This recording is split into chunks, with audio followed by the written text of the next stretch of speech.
Economia, por Gilson Schwartz. Professor Gilson Schwartz, como o senhor avalia a decisão do Banco Central na primeira reunião do ano de manter os juros inalterados? Bem, na primeira decisão sobre o governo Bolsonaro, o Banco Central manteve os juros a 6,5% ao ano. Lembrando que essa é a 7ª reunião seguida em que os juros são mantidos nesse nível. Em março do ano passado, eles querem de 6,75% para esse nível de 6,5% ao ano. E assim fica. Bem, a surpresa nesse momento justamente mas por que os juros não caem? E essa é uma pergunta que pouca gente está fazendo.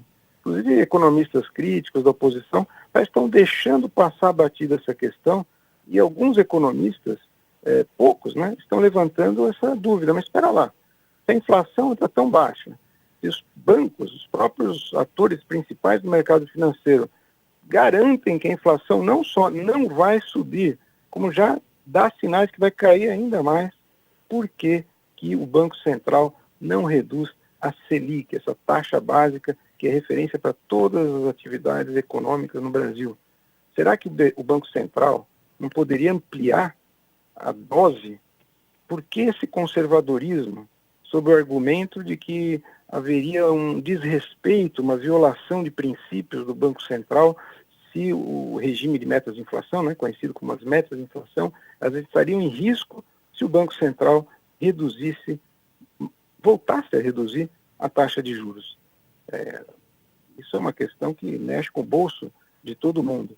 E a verdade é que não há resposta, a não ser por um excesso de conservadorismo. Mesmo as análises, repito, de economistas de bancos, que em geral apostam no conservadorismo, são sempre preocupados com os riscos inflacionários, todo mundo reconhece que já estava mais do que na hora de reduzir os juros. Por quê?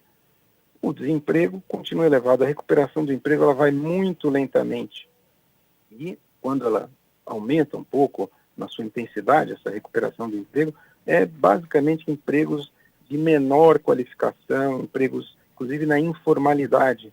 Então já há praticamente um consenso de que não há riscos inflacionários e que o governo faz o que pode para controlar os gastos e a economia reage muito lentamente. Então, é preciso, nesse momento, fazer a pergunta, afinal, quais os interesses que estão por trás do tal regime de metas, esse conservadorismo, e o principal objetivo da política monetária, que é segurar a inflação, defender a nossa moeda, ele não corre riscos? Bem, claramente, alguma coisa aí está fora da razão, fora da racionalidade. Agora, o senhor acredita que se a reforma da Previdência for aprovada, se ela efetivamente acontecer, há uma expectativa de queda dos juros? Bem, essa é uma questão que nos coloca diante de um grande dilema da economia e da política econômica, que é o contraponto do curto prazo com o longo prazo. Claro, há uma expectativa no mercado financeiro, a gente vê isso diariamente, inclusive nas reações, diariamente a qualquer declaração sobre reforma da Previdência, a Bolsa de Valores sobe, desce, os comentários, vai acontecer, não vai acontecer, mas há uma importante consideração a fazer aqui, que é separar o curto prazo do longo prazo.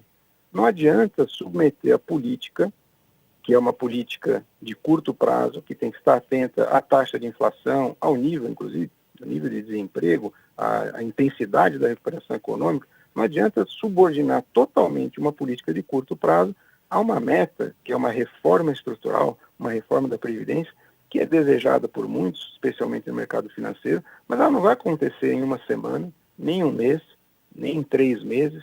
A rigor, há uma incerteza muito grande, não só sobre o prazo que o governo vai conseguir fazer essa reforma passar pelo Congresso, quanto sobre a forma dessa reforma. Isso pode levar meses, talvez no final do ano. O governo, claro, ele vai alardear que ele quer fazer isso rapidamente, mas eu acho que é preciso separar o que é a política de curto prazo do que é uma meta de longo prazo. A meta de reformar o nosso sistema previdenciário pode tomar mais tempo, enquanto isso, manter a taxa de juros nesse nível, quando a inflação está caindo, significa, na prática, apertar a economia, ou seja, aumentar a taxa de real de juros e, portanto, dificultar ainda mais a recuperação do investimento, do emprego e da atividade econômica. Semana que vem voltamos com mais comentários e análise de tendências na economia, na política e na tecnologia, no Brasil e no mundo. Eu, Márcia Vanza, conversei com o professor Gilson Schwartz. Economia, por Gilson Schwartz.